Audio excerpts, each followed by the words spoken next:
కర్నూలు జిల్లాలో ఉల్లి ఈరోజు గుగ్గోలు పెడుతున్నాడు. మొన్నటి వరకు ముఖ్యమంత్రి చేసిన వ్యక్తి. ఒకసారి రికార్డులు చూడండి. 2020లో కూడా ఉల్లి ధర విపరీతంగా పడిపోయింది. రూపాయలు 4 రూపాయలకు పడిపోయింది. కనీసం ఒక రివ్యూ తీసుకోలేదు. కనీసం రైతులు ఏ విధంగా ఇబ్బంది పడుతున్నారో తెలుసుకోలేదు.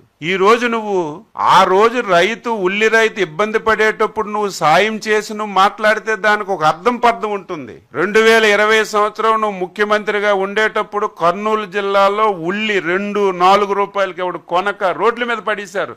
మీ పాత రికార్డులన్నీ చూడండి, మీ పేపర్లు చూడండి. ఆ రోజు ముఖ్యమంత్రి ఒక రివ్యూ కూడా తీసుకోలేదు. ఆ వ్యక్తి ఈ రోజు వచ్చి రైతులకి ప్రభుత్వం అన్యాయం చేస్తుంది, ఉల్లి ధరల పతనమైపోయి కొండం లేదని నిస్సిగ్గుగా నిస్సబ్జుగా అబద్ధాలు మాట్లాడుతుంటే బాధ ఆవేదన కలుగుతుంది. ఈరోజు ఉల్లి కర్నూలు జిల్లాలో ఉల్లి పండింది. మీరందరికీ తెలుసు, లేకపోతే మీ పాత్రికేయుల జిల్లాలో ఉంటారు, కనుక్కోండి. ఎప్పుడు ఉల్లి ఆగస్టు నెలలో ఎప్పుడు రాదు, సెప్టెంబర్ నెలాఖరికి ఉల్లి వస్తుంది కర్నూలు జిల్లాలో. ఈ సంవత్సరం వర్షాలు పడ్డాయి. రైతులు ఆందోళన చెల్లి ఇంకొక 30 రోజుల తర్వాత తీయవలసినటువంటి ఉల్లి పంట ముందే తీసేశారు. దీన్ని ఎవరు మా దృష్టికి చెప్పలేదు. పేపర్లో పడిన వెంటనే, టీవీల్లో వచ్చిన వెంటనే, మా ఆఫీసర్ చెప్పిన వెంటనే ఇలా రకంగా ఉల్లుంది, ఇంకొక 5-10 రోజుల్లో ఈ ధరల వల్ల ఇబ్బంది వస్తుందని ముందే ముఖ్యమంత్రి గారు గత నెల 28వ తారీఖున పేపర్లో వచ్చిన వెంటనే అరైవల్స్ వస్తున్నప్పుడే ముఖ్యమంత్రి గారు మీటింగ్ పెట్టి ఏం చేద్దాం, 6 రూపాయలు 8 రూపాయలు 7 రూపాయలకు పడిపోయింది, ఏం చేద్దామంటే